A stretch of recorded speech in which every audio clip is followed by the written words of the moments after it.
Dans la nuit du 5 au 6 juin, les missions confiées au 8e bataillon de parachutistes britanniques commandé par Alastair Pearson sont vitales. Les soldats doivent détruire plusieurs ponts sur la Dive pour ralentir l'arrivée des renforts allemands sur le flanc est et tenir une ligne de crête qui s'étend de Troarn à Bavent, les bois de Bavent.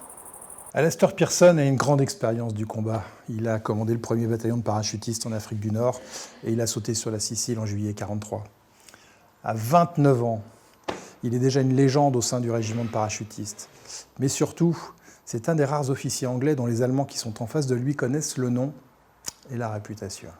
C'est cette expérience du combat qu'il va mettre en avant pour convaincre le brigadier James Hill, commandant la 3e brigade parachutiste, de le laisser prendre la tête d'une opération de sauvetage de parachutistes et pilotes blessés, réfugiés dans une grange derrière les lignes ennemies. C'est à partir d'ici, après avoir franchi la Dive sur des canots gonflables récupérés dans la carcasse d'un planeur qui s'est posé le long de la rivière, qu'il va s'enfoncer de plusieurs kilomètres dans une zone contrôlée par les Allemands au cours d'une longue marche nocturne.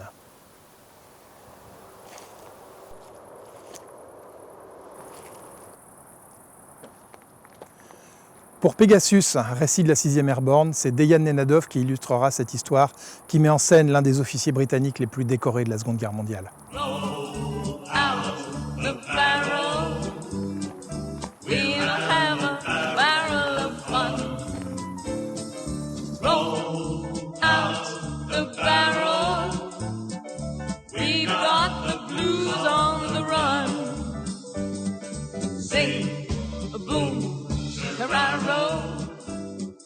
Bring out a song of good cheer.